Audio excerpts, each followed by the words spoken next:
as having no access to one such as this. Just so, any irreversible bodhisattva can neither be crushed nor inflated by beings belonging to the vehicle of Sravaka disciples and Pratyeka Buddha, and one cannot, by this very nature, backslide into the level of disciples or Pratyeka Buddhas, as any such as this are fixed on all knowledge, and end up in perfect enlightenment. It is quite certain any bodhisattva, who stands firmly in the element of irreversibility, cannot possibly be led astray by others.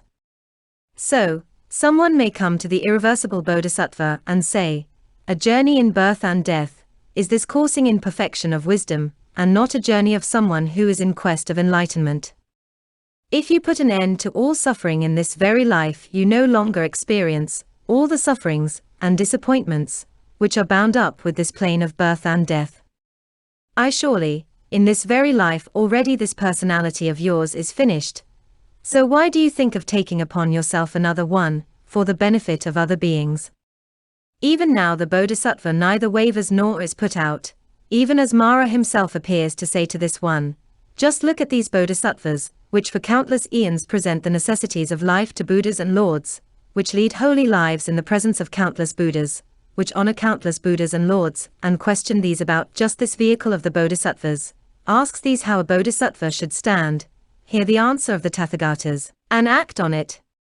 In spite of the fact these stand, course and exert as they do, this very day these do not yet know full enlightenment. These stand firm in instruction, train themselves like this, but do not reach all knowledge. How do you reach full enlightenment ever? Even as one does not waver and is not put out, then Mara, the evil one, seems to conjure up some monks in this place and say, these monks are arhats, with outflows dried up.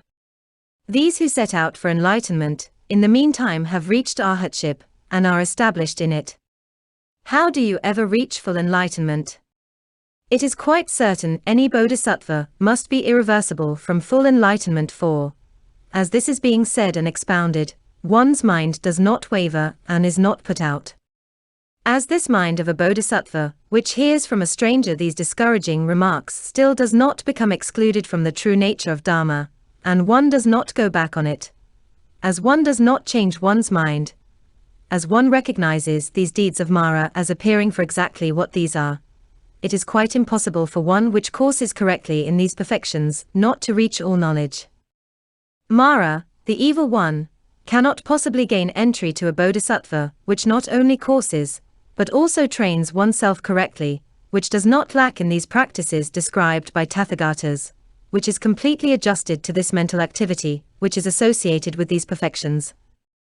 As any bodhisattva recognizes these deeds of Mara, as one hears discouraging remarks from strangers, one does not desist, nor slide back, nor change one's mind, and one perceives these deeds of Mara for exactly what these are. This is another token of irreversibility. So now, an irreversible bodhisattva does not piece together a perception of skandhas, i.e. form, feeling, perception, impulses, or consciousness, nor produce one.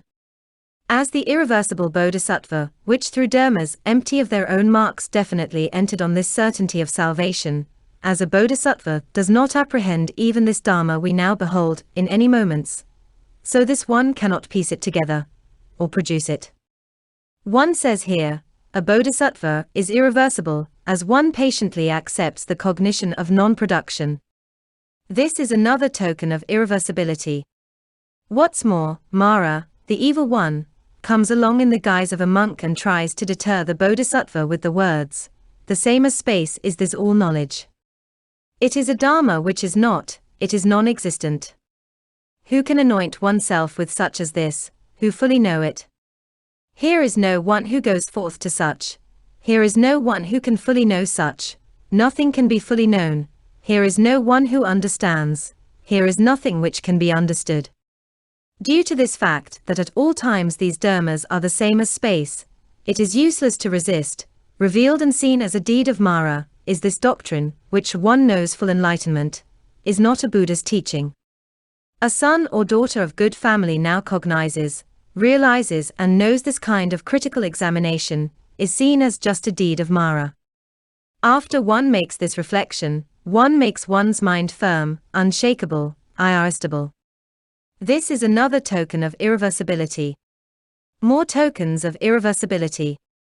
So now, an irreversible bodhisattva is one inquiring even beyond, and transcending any level of disciples and pratyeka Buddhas, and proceeding in a direction toward all knowledge. According to plan, one comes to first, second, third and fourth trance stages, and dwells within absorption in these four trances. One realizes complete mastery over these trances, meaning one enters into trances, but a future rebirth is not determined by their influence.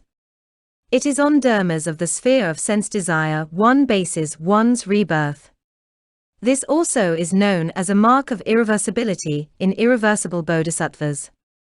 Also, an irreversible bodhisattva does not attach weight to any name, nor to renown, title or fame. One does not get attached to any particular name, which in any case is absent in emptiness. One's mind remains undismayed, and interested only in the welfare of all beings. Whether one goes out or comes back, one's mind does not wander, and one remains ever mindful. When one lives the life of a householder, one has no great love for pleasant things, and one does not want these too much. 4. It is realized that it's with fear and disgust one possesses all pleasant things. Fear of the possessed item's loss, and disgust at their decrepitude or lacking being better than what it is. Situated in a wilderness infested with robbers, one would eat one's meals in fear, and with the constant thought of getting away, of getting out of this wilderness, and not with repose. Just so an irreversible bodhisattva living the life of a householder possesses pleasant things simply without caring for too much for them, without eagerness, without attachment.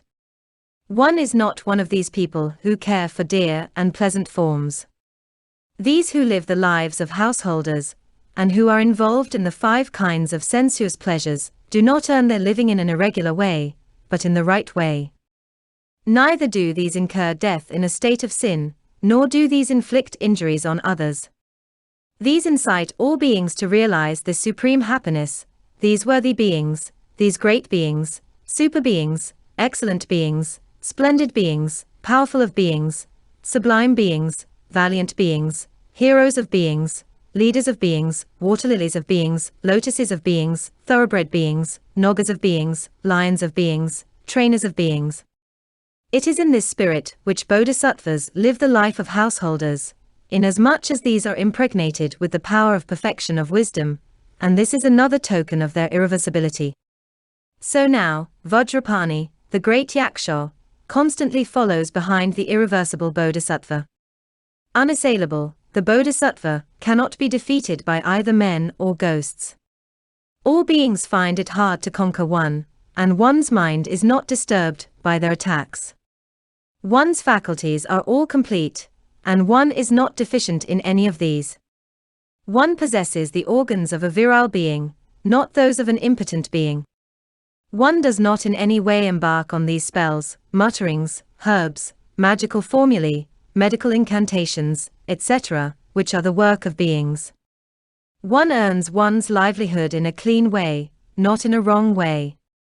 One's character is neither quarrelsome nor disputatious. One's views are upright, one does not exalt oneself nor deprecate others. With these and other similar qualities this one is endowed. Such as these do not predict to women or men these will have a son or daughter. Such faulty ways of making oneself acceptable will not be this one's. All this is another token of irreversibility. So now, Subhuti, I'll indicate the attributes, tokens and signs of an irreversible bodhisattva. Endowed with these one is known as irreversible from full enlightenment. Again, which are these? The following: one does not give oneself over to occupation and preoccupation with the skandhas, the sense fields, the elements, and with conditioned coproduction. One is not preoccupied with the kind of talk a person is fond of in society, with talk about kings and robbers, about armies.